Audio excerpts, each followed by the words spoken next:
കഴിഞ്ഞ ദിവസം എന്റെ വീടിന്റെ അടുത്ത് ഒരു വീട്ടിൽ ആ ഒരു മരം മാത്രമേ ഉണ്ടായിരുന്നുള്ളൂ. ഓക്കെ, നല്ലൊരു സക്കുമരമായിരുന്നു. അതായത് നിറച്ച് കിളികളും കാര്യങ്ങളെല്ലാം വന്ന് അവർക്കും എടുക്കാം, ആ കിളികൾക്കും കൊടുക്കാൻ പറ്റുന്ന രീതിയിലത്തെ ഒരു സക്കുമരമായിരുന്നു. ഞാൻ പെട്ടെന്ന് ഒരു ദിവസം നോക്കുമ്പോൾ അവരത് വെട്ടുന്നു. ഞാൻ ഒരു സ്റ്റോറി ഇട്ടിരുന്നു, ഓക്കെ വിഡ്ഢികൾ വെട്ടുന്നു എന്ന് പറഞ്ഞിട്ട്. വെട്ടുന്നു. കാര്യം എന്താണെന്ന് അന്വേഷിച്ചപ്പോൾ അവർ പറഞ്ഞു കിളികൾ വന്ന് കഴിക്കുന്നു എന്ന്. അതായത് അവരുടെ വീട്ടിലെ ആ ഒരു ഫ്രൂട്ട്സ് കിളികൾ വന്ന് കഴിക്കുന്നു. അവർക്ക് ഒരു പേടി, നിപ്പയോ കാര്യമെല്ലാം വരുമോ എന്നുള്ളൊരു കൺസെപ്റ്റ്. ഈ നിപ്പ അല്ലെങ്കിൽ വവ്വാല് ഇതെല്ലാം അസുഖം പരത്തി എന്നുള്ളത് നിങ്ങൾ അറിഞ്ഞത് ഫോണിലൂടെ അല്ലെങ്കിൽ വെറും ഒരു ന്യൂസ് വാർത്തയിലൂടെ ആയിരുന്നു. പക്ഷെ അതെല്ലാം നിങ്ങളുടെ ഉള്ളിൽ വരുത്തിയ ഒരു വിഷമായിരുന്നു. അതായത് ആ ഒരു സബ് കോൺഷ്യസ് മൈൻഡിൽ ഓക്കെ പക്ഷികൾ ഞങ്ങൾക്ക് അസുഖം വരും എന്നുള്ള രീതിയിൽ ഒരു സ്റ്റോറി ക്രിയേറ്റ് ചെയ്യണമായിരുന്നു.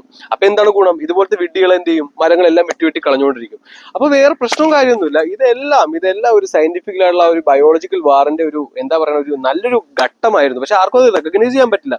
കാരണം എന്താണോ അവർ തരുന്നത്, മീഡിയ എന്താണോ നമുക്ക് തരുന്നത്, അല്ലെങ്കിൽ സുപ്രീമായിട്ട് നമ്മൾ കാണുന്ന അമേരിക്ക എന്താണോ നമ്മളോട് പറയുന്നത്, അത് നമ്മൾ വിശ്വസിക്കുന്നു. ഓക്കെ, നമ്മൾ അതിന് ലോജിക്കായിട്ട് ചിന്തിക്കുന്നില്ല. ഞാനെല്ലാം പണ്ട് മുതൽ അല്ലെങ്കിൽ ഇപ്പോഴാണെങ്കിൽ പോലും ഇപ്പുറത്തെല്ലാം കടിച്ചതിന്റെ അപ്പുറത്തെ ഭാഗം ഞാൻ തിന്നാറുണ്ട്. ഓക്കെ, ചെറുപ്പത്തിലാണെങ്കിലും ഇപ്പോഴാണെങ്കിലും ബാഹു കഴിക്കാറുണ്ട്. ഞങ്ങൾക്ക് ആർക്കും ഒരു കൊറോണയും കാര്യമൊന്നും വന്നില്ല. അതായത് ഇതെല്ലാം വരുന്നത് നമ്മൾ തന്നെ ക്രിയേറ്റ് ചെയ്യുകയാണ്. ഓക്കെ, അതായത് ഒരു സ്റ്റോറി ക്രിയേറ്റ് ചെയ്യാനാണ്. നമ്മുടെ നോർമൽ ആയിട്ടുള്ള ആൾക്കാരുടെ ഉള്ളിലേക്ക് ഒരു സ്റ്റോറി ക്രിയേറ്റ് ചെയ്യുന്നു. ആ ഒരു സ്റ്റോറിയുടെ പുറകെ അവരിങ്ങനെ ഓടിക്കൊണ്ടിരിക്കും. പക്ഷെ ഫാക്ട് ഇതല്ല. ഈ കിളികളും ഈ പറയുന്ന പക്ഷികളും എല്ലാം, ചിത്രശലഭങ്ങളും എല്ലാം ആ ഒരു സ്ഥലത്തുണ്ടെങ്കിൽ അത് നമുക്ക് കണ്ണുകൊണ്ട് കാണുമ്പോൾ നമ്മുടെ ഉള്ളിൽ ഡോപ്പമൈൻ ഉണ്ടാവും. അതോടൊപ്പം അവരുടെ മ്യൂസിക്, അവരുടെ കിളികളുടെ ശബ്ദം, അതൊരു പ്രത്യേകതരം ഫ്രീക്വൻസിയാണ്. അത് നമ്മുടെ തലച്ചോറിൽ ചെല്ലുമ്പോൾ നമുക്ക് റിലാക്സേഷൻ കിട്ടും. മനസ്സിലായില്ലേ? ഇതെല്ലാം നില്ലിയിക്കണം. ഈ സംഭവം വന്നു കഴിഞ്ഞാൽ മനുഷ്യർക്ക് ഭ്രാന്ത് പിടിക്കില്ല. കാരണം ഭ്രാന്ത് പിടിച്ചാൽ മാത്രമേ മനുഷ്യരെ കൊണ്ടിട്ട് ഈ ഭൂമി അവർക്ക് നശിപ്പിക്കാൻ സാധിക്കൂ. ഇതെല്ലാം വളരെ വളരെ എക്സിക്യൂട്ട് ചെയ്തതിന് ഒരു ബയോളജിക്കൽ വാറാണ്. പക്ഷെ റിലാക്സ് ഫോഴ്സ് ഇതെല്ലാം കണ്ടുപിടിച്ചു കഴിഞ്ഞു. ഏറ്റവും ഇനിഷ്യലി ആയിട്ട് കണ്ണുകൊണ്ട് കാണുമ്പോൾ ഗ്രീൻ കാണരുത്. ഓക്കെ, ഗ്രീൻ എന്ന് പറയുന്ന സംഭവം ഇല്ലാതാക്കാൻ വേണ്ടിയിട്ടായിരുന്നു ഈ സ്റ്റോറി എല്ലാം. കാരണം ഗ്രീൻ കണ്ടില്ലെങ്കിൽ നമുക്ക് ഭ്രാന്ത് പിടിക്കും. കാരണം അങ്ങനെയാണ് ഈ ബോഡി സെറ്റ് ചെയ്തിരിക്കുന്നത്. ഓക്കെ, ഗ്രീൻ എന്ന് പറഞ്ഞ കളർ തന്നെ നമ്മുടെ ബോഡിയിൽ എൻഹാൻസ്മെന്റ് ഉണ്ടാക്കുന്ന ഒരു കളറാണ്. ഓക്കെ, അതുകൊണ്ടാണ് നമ്മൾ കാട്ടിലും മേട്ടിലെല്ലാം പോകുമ്പോൾ നമ്മുടെ മൈൻഡ് റിലാക്സ് ആവുന്നത്. അതോടൊപ്പം ഫൈറ്റോൺസൈഡ്സും പോകുന്നുണ്ട്. ഓക്കെ, ഇമ്മ്യൂണിറ്റിയും കൂടുന്നുണ്ട്.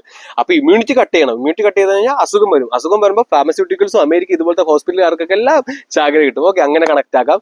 അതോടൊപ്പം സമാധാനം, സന്തോഷം ഉണ്ടെങ്കിൽ ആൾക്കാർ ചിന്തിക്കും. ചിന്തിച്ചു കഴിഞ്ഞാൽ ഇവിടെ നടക്കുന്ന എല്ലാവിധ ക്രൈംസും എല്ലാവിധ ആൾക്കാർ ചോദ്യം ചെയ്യും. ഓക്കെ, നമ്മുടെ ലീഡേഴ്സിന് എല്ലാവരും ചോദ്യം ചെയ്യും. അടിമകളെ പോലെ കുറെ നടക്കുന്നുണ്ടല്ലോ.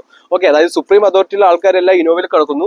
അവർ അടിമകൾ ഇവിടെ സ്കൂട്ടറിലും സൈക്കിളിലെല്ലാം നടന്ന് വീണ് കഴിയുമ്പോൾ അവർ പറയും, നിങ്ങളുടെ ഗവൺമെന്റ് അല്ലേ, ഞങ്ങളുടെ ഗവൺമെന്റ് അല്ലേ, സെൻട്രലല്ലേ, സ്റ്റേറ്റ് അല്ലേ. ഇതെല്ലാം ചെയ്തത് ആ ഒരു ബുദ്ധിഹീനത കൊണ്ടാണ്. ആ ഒരു ബുദ്ധിഹീനത ക്രിയേറ്റ് ചെയ്തെടുക്കലായിരുന്നു അവരുടെ ഏറ്റവും പ്രൈമറി തീരം.